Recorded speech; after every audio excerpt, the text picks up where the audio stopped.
ಕಾರ್ಯಗಳು ವೇಗವಾಗಿ, ಚುರುಕಾದ ಮತ್ತು ಹೆಚ್ಚು ಪರಿಣಾಮಕಾರಿಯಾಗಿರುವ ಜಗತ್ತನ್ನು ಕಲ್ಪಿಸಿಕೊಳ್ಳಿ. ಅದು ಇಂದು ಎಐ ನಮಗೆ ಸೃಷ್ಟಿಸುತ್ತಿರುವ ಜಗತ್ತಾಗಿದೆ. ಬನ್ನಿ ಎಐ ಎಂದರೇನು, ಅದರ ಇತಿಹಾಸ ಏನು ಎಂದು ತಿಳಿಯೋಣ.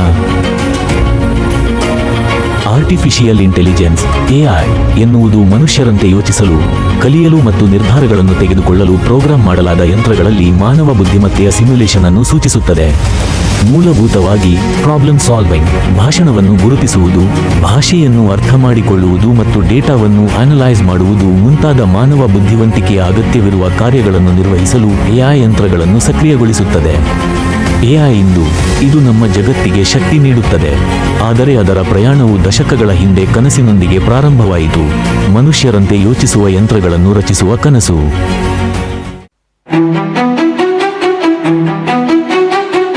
ಇದು 1940ರ ದಶಕದಲ್ಲಿ ಅಲನ್ ಟ್ಯೂರಿಂಗ್ ಅವರೊಂದಿಗೆ ಪ್ರಾರಂಭವಾಯಿತು. ಇದನ್ನು ಹೆಚ್ಚಾಗಿ ಎಐಯ ತಂದೆ ಎಂದು ಕರೆಯಲಾಗುತ್ತದೆ. ಅವರು ಒಂದು ಅದ್ಭುತವಾದ ಪ್ರಶ್ನೆಯನ್ನು ಕೇಳಿದರು: ಯಂತ್ರಗಳು ಯೋಚಿಸಬಹುದೇ? ಅದರ ನಂತರ 1950ರ ದಶಕದಲ್ಲಿ ಎಐ ಎಂಬ ಪದವು ಹುಟ್ಟಿಕೊಂಡಿತು.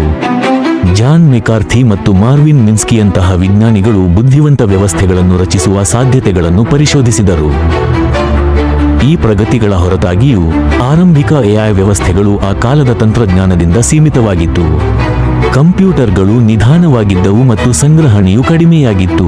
ಅದರ ನಂತರ ಎಕ್ಸ್ಪರ್ಟ್ ಸಿಸ್ಟಮ್ಗಳ ಯುಗವಾದ 1980ಕ್ಕೆ ವೇಗವಾಗಿ ಮುಂದಕ್ಕೆ ಎಐ ವೈದ್ಯಕೀಯದಂತಹ ಕೈಗಾರಿಕೆಗಳಲ್ಲಿ ನೈಜ ಪ್ರಪಂಚದ ಅಪ್ಲಿಕೇಶನ್ಗಳನ್ನು ಕಂಡುಹಿಡಿದಿದೆ.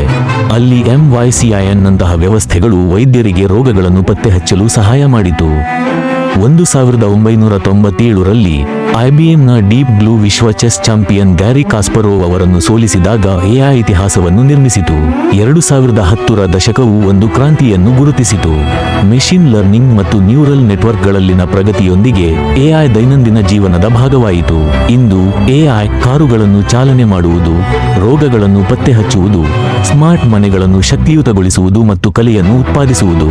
ಅದರ ನಂತರ ಆಪಲ್ ಸಿರಿ ಮತ್ತು ಗೂಗಲ್ ಜೆಮಿನಿ, ಚಾಟ್ GPT ಎಐಯ ಅತ್ಯುತ್ತಮ ಉದಾಹರಣೆಗಳಾಗಿವೆ.